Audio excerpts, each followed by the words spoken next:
is No Agenda. And we're broadcasting live from just outside of Chirac, right here in the FEMA region number 5 in the morning, everybody. I am Darren O'Neill.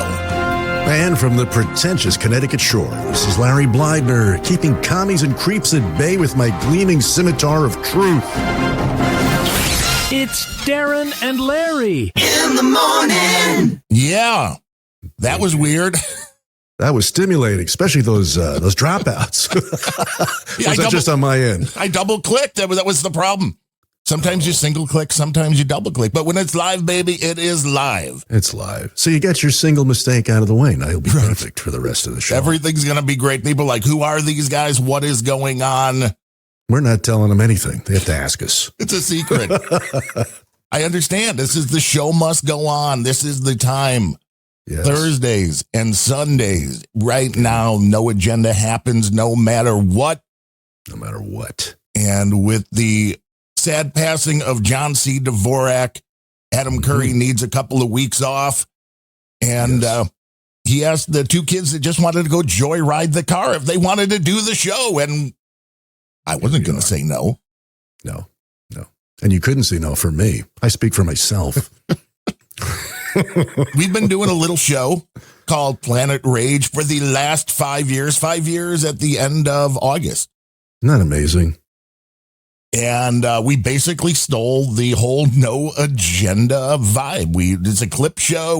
Was original like No Agenda. We were originally going to do like an hour show. Yeah. Keep it short. Just bring clips that made us mad. But that sounds awful when you say steal, because there was more. We kind of tumbled into it, Darren, right? It's an homage. Yeah, but I mean, you were doing this other show, right, with Sir Bemrose, and then you guys had a falling out or creative differences, as they say in Hollywood, right? And then you had the kindness and fortitude to ask me if I wanted to fill in. But of course, I'm no Ben, not even a little. And then you said, why don't we just do No Agenda? Okay, let's do that. Right? Is that correct? Am I remembering correctly? It's like, here's the concept. It works. Yeah. We just added anger management issues. That's the joke that I've been going with for the last poorly managed couple of years. Because, I mean, normally we're a little saltier, but we don't have to be. No, we know this is more of a family audience, so we'll keep it kind of in check. We'll try to warn you if there are any F-bombs coming up. And there's been some from politicians this week, which was kind of fun. Yes, there have. Isn't that fabulous? Yeah. But the world works in very strange ways. And the way Larry and I got together is no different. Oh, it's bizarre. Kick it off. Well, Larry needed help with some audio gear, and I just happened to do a video review of it on Amazon and YouTube. I think you saw it on Amazon. I saw it on Amazon. It was about a preamp that I needed. And then there was this guy, the PBX, and it's $200, but $200 is $200. And so there was this guy saying, if you want to know more about this, just email me or however. How did that work? Was it through Amazon? I don't even remember. I don't know, but because I had the reviews email address set up at the time, because that's when Amazon was letting you get free stuff to do reviews and all that. Mm-hmm. Yeah. And Larry asked the question, and rather than being a miscreant, I was like, no, I can answer. And you did. And it just kind of went from there. He's like, hey, I do this podcast. So I started checking out That Larry Show, thatlarryshow.com. And I was at that point actually not doing a show at all. Mm-hmm. And there was a buddy of mine that wanted to do a show. We had done a few episodes, but then that kind of went by the wayside. I had the retina blowout, 5 retinal surgeries, lost most of the vision in my right eye. So if I'm slow at reading the notes, the left eye isn't great either, floaters and that kind of stuff. And I could hear in my ear the producer in the sky, John C. Dvorak, going, yeah, use the eye thing. It's good for donations. Come on. Yeah. Plus, let's tell everybody you look like a pirate. I really should. Give us some I should wear the eye patch. Wear the patch, yeah. It would be a fashion accessory like the guy from the 80s that did that Round and Round song, right? There was that one weird video. But I hadn't been doing a show, and Larry's the one that's like, dude, just do it solo mento. Do a solo show. See, like when Adam tells stories about you, I try to do the low voice, and it just doesn't work. But well, it's true, and because I guarantee you would never be disappointed by a guest that didn't show. And have you been? No. True. Yeah. So I started doing Random Thoughts, which I'm still doing 370, whatever it is, episodes into that. And that is a solo show, which is, anybody that's done one will tell you, way harder than a show with somebody else. Pretty much, yeah. So it kind of helped me go through all of these things. And while I was face down for, I'm forgetting even how many weeks it was totally, but I'm remembering like 12 weeks because it's normally just 2 or 3. But then they had to redo the surgery. And it wasn't until I found a better surgeon that they finally got the retina to stay up. But then the vision was pretty much gone. But while being face down 24 hours a day, which also meant sleeping face down with your head in a donut. I remember JCD reading my note when I made a donation right afterwards, and was like, oh, because it's no fun. No, that can't be good. But I spent a lot of time during those weeks listening to podcasts, and I'd already been a semi-regular No Agenda fan, but this kind of took it into full orbit, which the oddest thing when you're kind of like sleep deprived, having those earphones in, falling asleep, face down with the podcast on. I remember having multiple dreams where it was like I was in the room with Adam and John. And it happened with the Tell 'em Steve Get Dave guys as well, who I was listening to that podcast too. Because I mean, were you all clothed in this room? Yes. Everybody was totally clothed. All right. But it was like I was a part of the conversation. And while I'm dreaming, I'm answering and arguing. But of course, they can't hear me because it's a podcast and it's not live and I'm not really there. Wow. But that's how that all came to be. Random Thoughts came to be. And then I went to Void Zero, the guy that keeps everything running for the No Agenda show. And I'm like, dude, I've got this podcast. I mean, how do I get it on the mighty No Agenda stream? And he's like, go to Sir Bemrose. And I'm like, oh, Jesus. I mean, I didn't know Bemrose then, so I'm just remembering now. I should have thought that. All right. So that got added to the stream. Mark Von Dyke Void Zeros was doing the music show before No Agenda, and he started having his kids and his family, and he's like, do you want to take over for a few weeks? Ah, okay. In 700 and some odd episodes of the rock and roll pre-show later, here we are. Here we are. And then you brought me into, you hit me in the mouth. Yeah. About No Agenda. And here's where it gets extra crazy. It was right at ground zero of the scandemic. And here we are now back, and it's sort of reared its head, its flaming head, yes, with the Fauci furor that's going on right now, which is really kind of bizarre and providential, I think. It is a very interesting look, because we always figured we were going to get some kind of information on that. And there's plenty of that to dissect here today. But we just wanted to let everybody know who we are, why we're here. Adam needed a couple of weeks off, and I don't know what's happening after that. I don't think Adam knows what's happening after that as of yet. But the guy needed a break. And if there's one thing we've noticed with any podcast, when you take a week off, even when you try to run a best of or something like that, people kind of tune out and they don't really pay much attention. And we were more than happy to fill in because it seems very natural. Today, Adam's like, well, how you feeling? I'm like, it feels like a regular show with way more clips and way more donations. Yeah. That's kind of the aspect there. And so, yeah, when I went to you and said, hey, listen to this No Agenda, you're like, Adam Curry, the MTV guy. So it's a very interesting thing because you were definitely coming into this knowing Adam, but not knowing John C. Dvorak, where I knew Adam because I saw Headbangers Ball and all that on MTV. But I was the guy with the computer at 12 years old and playing with all this stuff in the 80s. So Dvorak was the thing that brought me in. So I guess it all comes full circle, I suppose. It sure does. Very strange.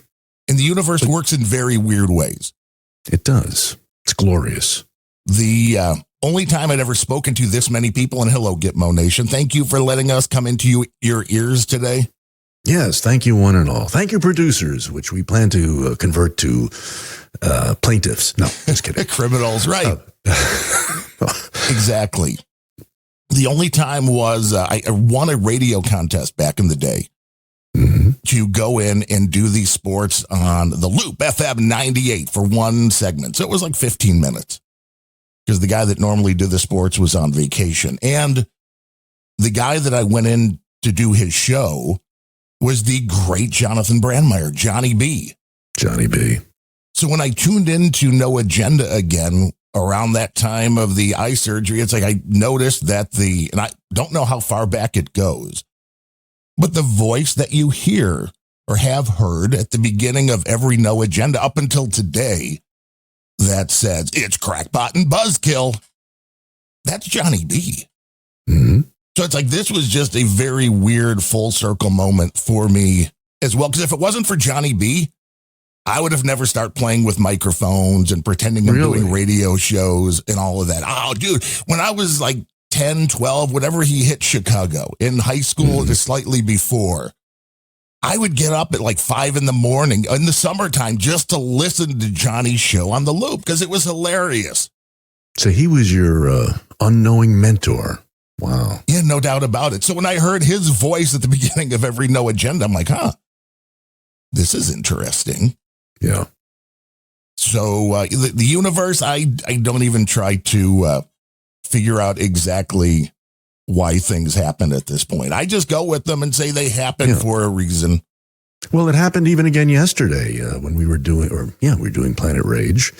And for some reason I mentioned the robot from Lost in Space, right. Dr. Smith, and you kind of chimed in on that. And what was it, like at the same time, Adam and the preacher were discussing the same robot from the same show. Pastor Jimmy released an episode called Danger Will Robinson, and we were just doing the Danger Will Robinson bit. Very strange. What are the odds? I don't know. And I will say my anxiety level on Sunday when the announcement was made was not much. I figured I'm doing a show. I'm used to talking. If there's one thing I'm good at, it's talking. Mm-hmm. Monday came on. Adam's sending me all the information that I need. He set up. This guy is beyond a vibe coder. He has created a podcasting system that he could probably have an exit strategy and make a lot of money with. And he was hooking me up with this. And I'm like, oh, dude, this is awesome. This is great. I got to, get out of here. I got to go. The wife's coming home for lunch and then I'm doing Planet Rage. And it's like, great. The wife's walking in the door. Her phone's going off with a tornado warning. No big deal. That happens here all the time. By like 20 minutes before Planet Rage would have started, it was darker than night. And the storm that hit here was of epic proportions, 100-mile-an-hour plus winds. The power went out, which the anxiety level went like way higher because the last time the power went out at my parents' house, it was out for 4 days. And I'm like, I don't have 4 days. And it took like 29, 30 hours. I think the power was out. So, okay, that came back on. But then we missed a couple of Planet Rages. And I said to Larry, I'm like, you don't think Dvorak would send like tornadoes and stuff to try to keep me from doing the show? Would you? And Larry's like, yeah, absolutely. I do. I think he probably would. Yeah. Oh, yeah. It's all because I trolled him with music and Brenda Christensen, I think her name was. If I'm messing that up, I apologize. Did a really nice obituary for the late, great John C. Dvorak, where she mentioned that he hated ABBA with a passion. So the fact that I played Dancing Queen for him one day, I knew I hit. Oh. But she also said he had a mad crush on Britney Spears. And I'm like, I could have used this information. JCD gave me so much crap for being a Taylor Swift fan. He had a mad crush on Britney Spears. Well, like that is, I could have used that information. That is good trolling information right there. Yeah. But now we know he got the last laugh. That was his plan all along. No doubt about it. Who knows what'll fly out of the sky and bonk you in the back of the head, Darren. I looked for any tornadoes. There was one that they posted the path of the tornado that hit just to the east of here.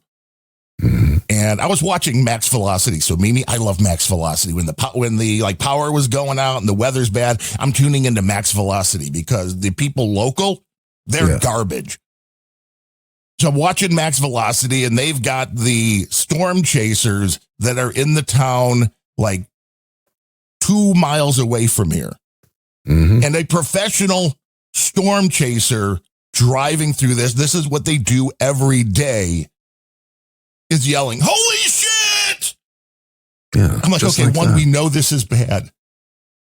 We know this is really bad. But one of these tornadoes made like a weird loop. So it like went up to the north and then came back to the west. And then like you were drawing an L, cursive. Yeah. I know kids are like, what's cursive? What's cursive? If you were drawing an L in cursive, that is the path this tornado took. And Max Velocity called it a drunknado. I've never heard of that before. A drunknado. Okay. But that's what happened here on Monday. Yeah. And you survived that. Yes. You did. Which I was. Well, I got a question for you. Is somebody's working as a storm chaser? How does he get paid? I think most of this is now through YouTube because people donate through the super chats, and they also get money from the ad revenue that YouTube brings in, which is the only thing I can figure, because now that is a huge industry. On some of these larger storms, you'll see there's like storm chasing is a huge industry. Oh my goodness. There were some of these storms that I've seen on the Max Velocity channel. Mimi loves Max Velocity. That there was like 30, 40, 50 storm chasers all on the same storm. I'm like, how can there be so many of you? And who pays a Max Velocity or YouTube? Well, he would pay some of them to be a part of his network, but otherwise there's a lot that just have their own YouTube channels. Wow. I got to start caring more about the weather. I know. You just have to get like a big tank of a car, maybe an old Lexus, put some, big panels on the outside. So when you're driving through a tornado, you couldn't, so the car doesn't flip over. I mean, there was just some crazy damage in the area. So we were totally blessed that the house is still standing. The only problem we had was the power going out. There were a lot of people not so lucky, very close to here and up in Appleton, Wisconsin. Just absolutely insane. But now that everybody knows who we are, yes, let's get to the Anthony Fauci bit, because Fauci is an interesting character, and I understand why they're going after him. Well, sure. But it's all politics at this point. It's not going to go anywhere. I mean, meaning he has his full immunity. Yeah, it's theater. It's political theater. It's like he had his turn on stage reciting the lines he chose. Now he's on the other side, and it's Hawley's and the other guy's turn to wax poetic. And, it's pretty funny, but what struck me about this is if you think you've got, 2.5 centuries of legislative frivolity going on here. And that entire time, I think this is the absolute zenith of comedy in American government. Nothing could ever touch this. No, I mean, he took the Fifth Amendment 111 times. CNN said it was 112. So no, this is even better. Yeah. Dr. Anthony Fauci invoked the Fifth Amendment 111 times. Once hailed as the nation's savior, got pummeled today as he pleaded the Fifth, a grand total of 111 times. Obviously, he invoked his Fifth Amendment rights 111 times. Pleads the Fifth, not once, but 111 times. Yeah, more than 70 times pleading the Fifth. More than 70 times he invoked his right under the Fifth Amendment to the Constitution. So Fox News counted them up and gave 111 every time they announced it. But that was CNN then. This was a supercut. CNN says, over 70. What do you mean over 70? Well, I got one where she says it was 112. So there. Yeah. Well, it shows you good reporting, right? Simply counting the Fifth Amendment grabs. I can't get that straight. It's terrible. Well, it shows you why the mainstream media is less than believable. Yeah. But a lot of what came out of this was due to Fauci's diary, which Yes. some very interesting things in there. I had a clip here from RFK Jr., and I thought this was fairly interesting. One of the things that was new to me in his diary was his admission that he got pulmonary infarction in July of 2021 after receiving the vaccine. So he took the Moderna vaccine on national TV, telling in a very, very highly publicized press conference to show people that it was safe. Then he got one of the primary, most expected adverse events, which was potentially deadly blood clots in his lung, myocardial infarction. He kept that secret from the American public, and we only learned about it because of his diary. He was getting the best medical treatment that is available to anybody in the world at Walter Reed and all these other centers. There were doctors fawning over him. Meanwhile, he was telling other people to take this product and concealing the fact that he himself, after announcing this press conference to show it was safe, had actually gotten very, very sick from an injury that was highly expected and highly likely to be caused by the vaccine. I mean, I think that's even more damning. But how many times did he contract COVID? There's several for him as well, just like Joey and all the major spikers. Really, it's just incredible. Safe and effective, but he Safe had and effective. a massive reaction to it. Mm-hmm. I mean, lack of transparency, anybody? Oh, please. I mean, I know there's nothing that more than you would expect, but it's interesting when you see these talking heads up and down the line, like, oh, they're using his diary. It's like, but you don't, is this like a fake diary, like the Hunter Biden laptop, or? Oh no, this is legit, and he's not happy about this. So I would think this is good information. Why wouldn't you cover that? Yeah, well, I think a lot of the left doesn't want to cover it because it paints him for the crazy self-aggrandizing clown that he is. You know, he's an attention whore. You know, with flashing lights around his head, and you know, I think they're intentionally overlooking a lot of it because it paints him as the true buffoon that he is, the evil buffoon. Yes, and you know, we're hearing about this, but unfortunately there's very little audio. There was a thing of Julia Roberts with him. I'm sure a lot of people saw a clip of that, but it's what Fauci said to himself about all this that I think is so fascinating.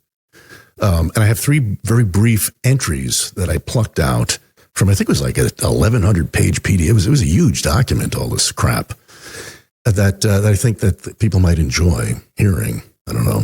Yeah, right? Why not? I would think this is an inner look into what this guy was thinking, which the overall consensus seems to be that he was way more interested in being on TV, being America's doctor, rather than, the medicine. Like, here's one from May 13, 2020, right? Had a wonderful Instagram discussion with Julia Roberts. She was absolutely fabulous. She embarrassed me somewhat when I sat down in the chair and appeared on the screen through Zoom. She put her hands in front of her mouth and said, "Oh my God, it's Dr. Fauci. He is here." Then she went on to say that I was her personal hero and how happy she was to have this conversation with me. Great experience. Right? Then February 23rd, 2021, had a great call with Barbara Streisand. She called my cell at 6:05 p.m. She has recently had a zoster lesion on her buttock. This is in his diary? This is in his diary. Imagine, there's Babs, right, who's been, her entire career, she's insisted people only shoot one side of her face with photographs. And now Fauci's ratted her out that she's got a lesion on her ass. Imagine how happy she must be about this. America's doctor. So Fauci goes on to say, she has post-zoster neuralgia down her leg, but the primary lesion has healed. She wanted to know if it was okay to get the mRNA vaccine. I told her yes. We then